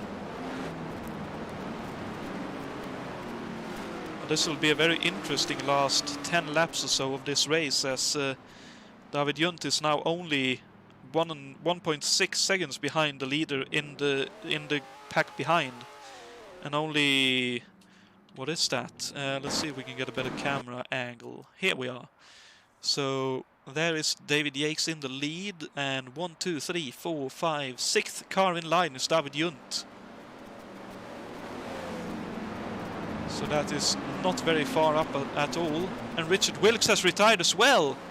Richard Wilkes retired with that too damage. much damage on that car, I guess. Oh, that's too bad. I suppose the one positive thing with that is in a few laps' time, Jules Bourchard Jules Bourchard has actually already picked up points as Adam Madison has retired. So Richard Wilkes would actually score points despite retiring early, but the race we is are back on the on green way. again. We are indeed. My apologies for missing that part. Let's just get the yellow flag off the screen. There we are, and Jakes is off as a scolded cat, trying to open up the gap as Yannick is sideways across the field. Well, Jakes has to take every advantage he can now and pull away as much as he can while Junt's still working through the traffic. Indeed so, and let's look at Junt here as he's coming past Jules Bourchard for effectively 4th in the line, so he's gained a few positions already in this opening one. Oh, is he sideways? He holds on to it though. Wow! That was a very... Oh, he's sideways again. He's really pushing hard. Let's actually let's jump on board with him here. I think he's got nothing to lose at this point, so and fresh tyres, so he's giving it everything. Big moment onto the straight. Holy moly, dearie me. I wonder how many of those code brown moments he can have before he actually crashes, but so far he's good. Now Schurer will be dispensed of very quickly. And he's got 3 seconds to make up to David Yates in these last 8 laps.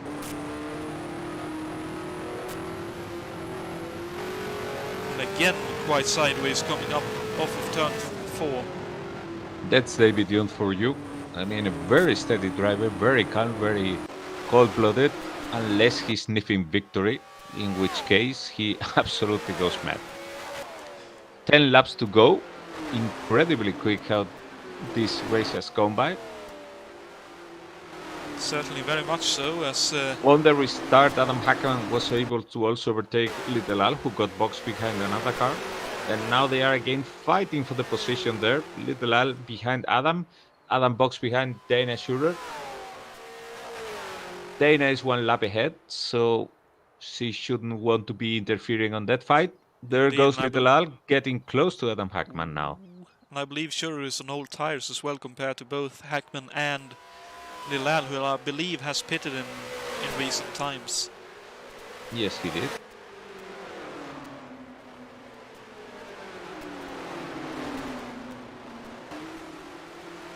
But Dana clearly isn't making it easy for... Oh, as Adam Hackman is off on the infield. And that's Little Al up past him, so Hackman very sportingly doing a safe rejoin there, down to 7th, but still running. David Young boxed now behind Brian Jennick, which allows David Yates to keep a bit of a lead, 2 seconds, not a lot, but could be more than enough for the victory.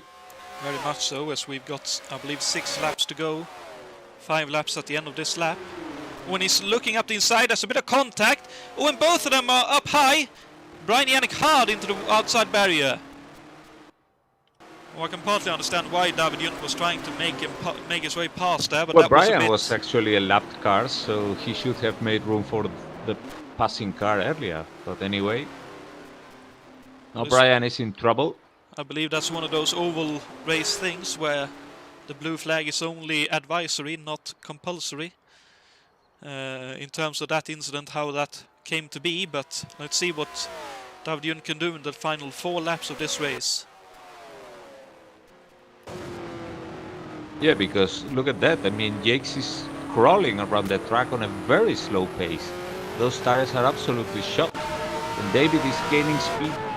He's gaining distance on him very quickly. Look at that. We have on board with David Yates now, looking back towards the black and yellow car of Roy Woods Racing and David Yunt.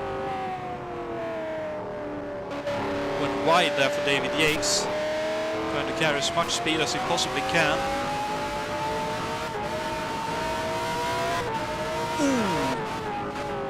But clearly a lot of work to be had for David Yates there. Loose again, going down into the dogleg.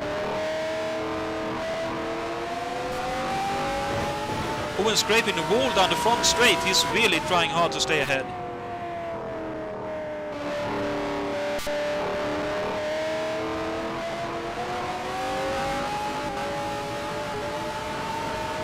His last lap was in 28.6. In the case of David Yunt, that was 27. That's, well, 1.5 seconds quicker. So it's getting close. Indeed, at a rate that David Yates won't like at all. Quite, but He's this lucky is the that we are nearly at the end. Yep, this is the final lap, so unless something very strange happens, that he loses his hair or something, David Yates will take another win in this championship. Our champion of the series coming into the final turn. Looks like he'll put a sherry on top of his championship win with a win here in the 13th round of the championship. David Yates wins, holds on to the lead, and David Yunt finishes second. So David Junt definitely gave it his all, but couldn't quite make it happen. And Johan Boos finishes third. Beautiful race for Juha Boss there. Nice third position. Beautiful race also for Dana Shure. What a great race, fourth position. Very much so. Finishes fourth. Oh, that's a bit of a spin in the Yes, after the Jacob's finish. total car basically ended there. Yep. It's live. Brian Yannick finishes fifth, so a bit of a unfortunate last few laps there, but he does pick up some good points. Alberto Grino picks up sixth, ahead of Hackman in seventh. Schlapinski drops to eighth in the end, so a bit unlucky there, but still finished. Bruno Chacon finishes ninth, with Jakob Fredriksson picking up 10th place finish, so I'm not sure. I'll have to do a quick calculation of how that goes in the championship. Jus Bouchard, with a very badly bent car, finishes 11th last running, and Richard Willix will be classified 12th and pick up 15 points towards the championship for himself.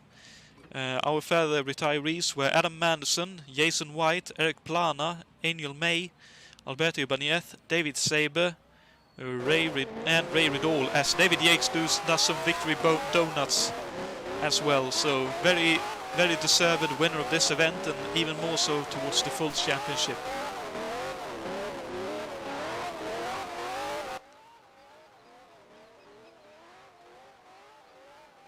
So I guess it's also the time to quickly answer the trivia questions.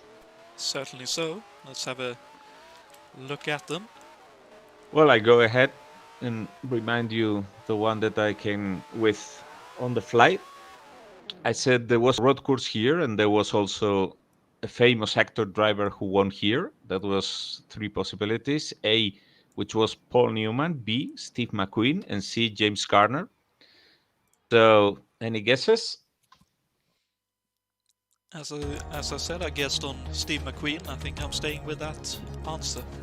Yep, and I'll stick with James Garner. It was indeed Steve McQueen. On a Christmas race that was organized here in the road course with one of, if I remember correctly, with a Porsche 908. So now about the official trivia question. Indeed. So, which controversial American businessman owned Phoenix International Raceway in the early 70s? Briefly renaming it Fast Track International Speedway. Was it A, Malcolm Bricklin? Was it B, John DeLorean? Or C, P.T. Barnum? Well, knowing Jason, I would go with A, but I have absolutely no idea. It's a completely wild guess. So you're guessing A, Malcolm Bricklin. Any guesses from you, Dave? I'll take a punt at C, then P.T. Barnum. Fair enough, and the correct answer is Malcolm Bricklin. So you are correct, Alberto. Wow. Congratulations. As anyone may have noticed, on the official on the official leaflet for this event, we could see the Bricklin VS1, I believe the car is called. One of the brainchilds of this Malcolm Bricklin character. Yeah, that was the cue for me.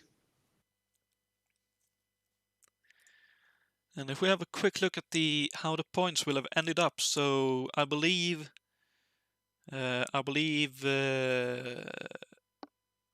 Fredriksson finished 10th, right? So he picks up 45 points. In that case, let's do a quick 45. Meanwhile, Junt finishes second and scores 240. If we then go to the full championship, that would mean Fredriksson finishes at 2,160. 160. Meanwhile, David Junt finishes the championship on 2,120. So by 40 points, Jakob Fredriksson holds on to third position in the overall championship. So big congratulations to Jakob Fredriksson, finishes second in this USAC 1974 championship. To be able to bring everyone into the broadcast room, since Jason White isn't here, I'll make a quick. I'll create a quick channel for us to jump into. Channel created.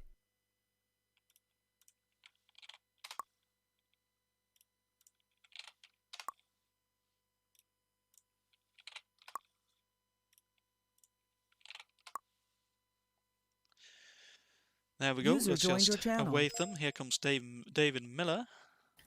I've got Angel May willing to give an interview as well. That would be very nice indeed. User joined your channel. And here comes David Yates as well. David, congratulations firstly on your User race joined your win here channel. tonight, and also obviously for your win in the overall championship. You must be very happy with that. Oh, absolutely. Interesting how the race went with the cautions. It threw everybody's strategy out the window.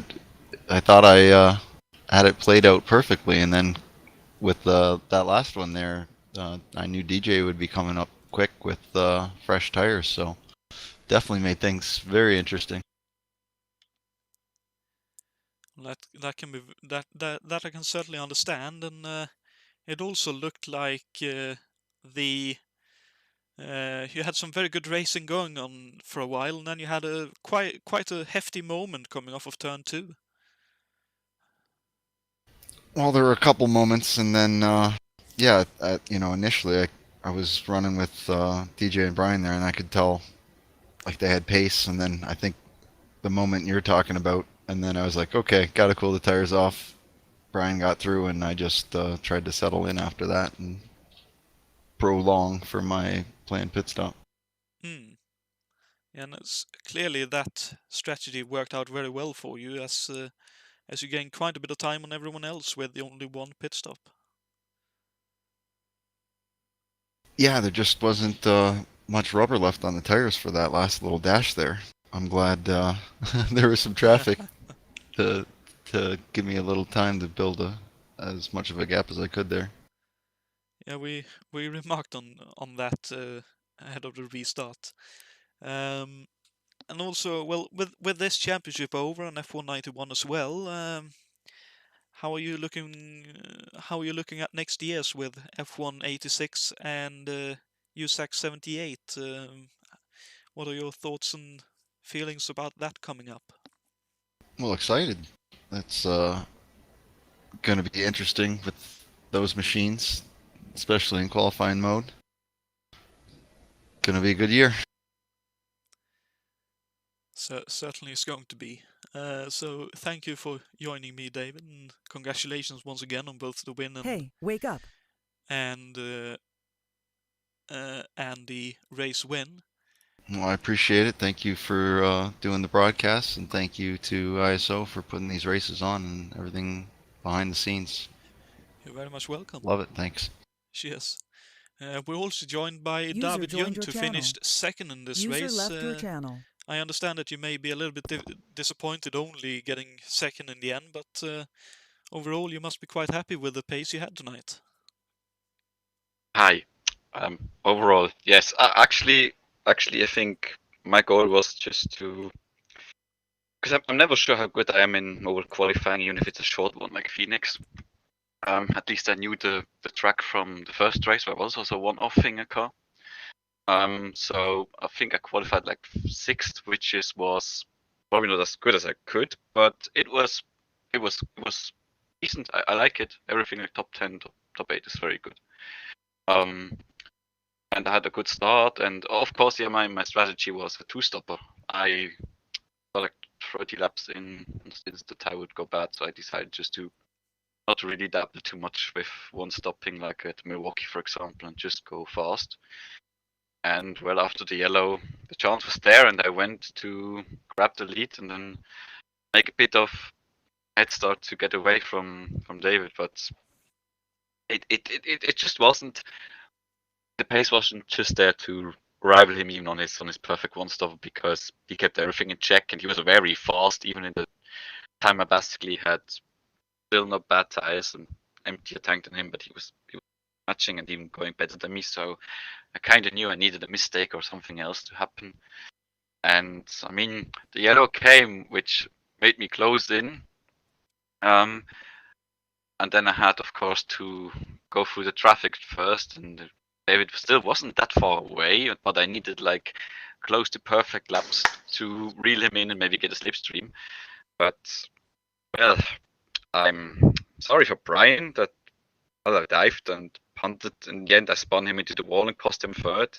But at the same time, I was just losing. My front end was just not gripping as much, and I was just losing time behind him. And I didn't quite understand why it was kind of mixing it in with us and costing time. So I had like to have a try on him, and like the turn I could like go really tight in, but it was not tight enough, and I punted him into the spin, which is of course really bad from my side. But at the same time, I'm a bit like, yeah, I mean, I was fighting for a win, and at least I wanted the last try to see if my pace is good enough to catch up. But nah, in the end, it wasn't to be. I mean, 1.7, but at that point, it was too much time to close in on David, who was still great with his one stopper. So I couldn't have really done much more, I think. I'm really sorry about Brian for that contact. I didn't want to. I mean, I never want to have contact, but you take your chances, and sometimes they work, sometimes they don't. Actually, I'm still okay with second. I would have taken any of the top fives. I'm like, I thought like, okay, Thiago, Anders not driving, make something like I don't know, get rewarding championship that I did in one-offs, kinda, and then will be like around top 4, which is maybe a bit overachieving or nearly unfair. But I mean, I was just trying to score those points and get like a top 5, so I'm totally fine with second. I'm just unhappy that I spun Brian around. That's for me a kind of perfect race, is not having contact with somebody and making them crash. Again, it was a bit of do or die, and yeah, messed up, I guess. Sorry. It's one of those things.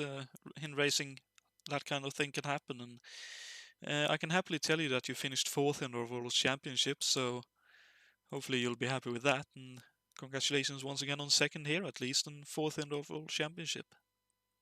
Thanks, Jonathan. Thanks. Yeah, yeah, that's great. It's wonderful. I like it, and it's, again, as I said, a bit more than I probably deserve. Like the win that Anders should have had. That what was it? Pocono. So yeah, I'm really glad with it, and the cars are really fun to drive, and that probably helped too. Certainly looked like you had a good car here, and look forward to seeing you race once again next year. Congratulations once again. We're also joined by Juha Boos, who finished 3rd in this race. Went from, I believe, 6th to 3rd and on the restart, so I reckon you'd be quite happy with that.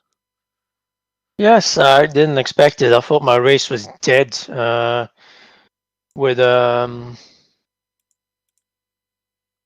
my race was dead with 20 laps to go. My tires were shot. I thought, I'm just going to hang on where I am. Then the yellow came out. I pitted. I had good tires. Apparently the rest didn't. So I just turned the boost up and went for it. So that was luck, but sometimes that helps.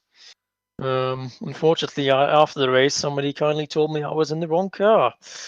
And I should have been in 98 and said I do have 97. So I might get a warning for that or something more severe. 97 is actually a worse car than 98, so God knows where that would have put me. But yeah, we'll see what happens. At least it was the same team. Quite. And yeah, obviously looking ahead to next year, F1 86 and USAC 78, and we also obviously have the another series coming up as well in DRM. How are you looking forward to that, or what are your thoughts on it? Well, I've tested all the F1 cars by now. Really excited by them. Haven't driven a USAC car yet. But F1 should be really good. I can't talk about USAC. No, testing is done elsewhere. But yeah, it's being worked on and it's looking very good. I think we should have some real exciting racing. Cars are a bit nicer to drive than 91 cars, but there's a lot to think of with tires and turbo boost. Driving might be a bit easier, but the strategy isn't. It'll be interesting. Well, it all depends, I think, in driving in terms of how well you can balance your right foot. I've done a little bit of testing looking after fuel, and the cars can bite you if you try too hard. Yeah, you have to take turbo lag into account, and obviously there's a few other cars on track as well. So Quite. there's a lot of things to do at the same time. That's the difficulty of this one. Indeed. Well, again, congratulations on third place, and I look forward Thank to you. racing you and see you race next year. Well, I'll hope to see you on track in F1 too. Cheers. And Dave Miller, I believe you said you had Angel May on the line as well. I do, yes. I'll just pass over to her. Cheers. User left your channel. Thank you. Hiya. Hiya. How did you find your first racing experience in competition, so to speak? I absolutely loved it. I would like to have got more laps in, but that was the first time I'd driven out on track with all the cars on it as well. So a learning experience, shall we say. Yeah, I suppose that's certainly a way to look at it. From what I heard, Dave has helped you quite well with the setup there, so... Yeah, he did really well. That's right, he did really well. So, yep, it was all down to me in the end, but I'm just thankful that I was able to do it and you guys put up with me, and yeah, I hope I didn't spin anyone out too badly. From what I could see, there were no major faults to be had at any direction during the race, so... Well, that's good. So, well, at least now I've got a baseline and I can practice a lot more and then see what I do next year. Indeed, and obviously this was probably the most difficult cars you could have picked to make your debut in, so... Oh, well, I had great fun, so I'm just, like I said, I'm very thankful that everyone put up with me and let me try. We're very happy to have you, and look forward to seeing you next year. Presumably you and Dave may team up in a DRM car, for example, one of the endurance races. Yeah, we could probably do that, but I will want to beat him at some point. I know I will. We'll see. Always good with a bit of friendly rivalry. Oh, yeah. Well, thank you very much for showing up for this race and putting in a lot of work and proving that you certainly have a knack for it, so to speak, keeping the car on track for the amount of time you did and out of trouble for all the time that you didn't end up in that spin in the end, unfortunately. But yeah, it's right. That was because Dave opened his mouth. He started talking to me. It's never good. But no, thank you for having me. And yeah, I will come back next year and we'll see what I can do. Sounds very good. Thank you very much. All right. Thank you ever so much. Thank you bye. yourself. Bye. You go. So obviously you got a bit of spat there for talking to her during the race. Not quite what you were hoping for, I suppose, but looked like from our perspective that she did very well indeed. Absolutely, yeah. For a first effort, I think she's done very well, and I'm not just saying that because she stood right next to me. Very good. So yes, looks like setting up a second sim rig's in my immediate future. Oh boy. But that would be nice still. For sure. Certainly. Where did she finish? I believe, unfortunately, she retired on around lap 50. I believe gave her a finish of 16th in the race. I saw her bent wing one lap. So that sucks. well, one of those things. It's a learning experience, as Angel May said, and it's certainly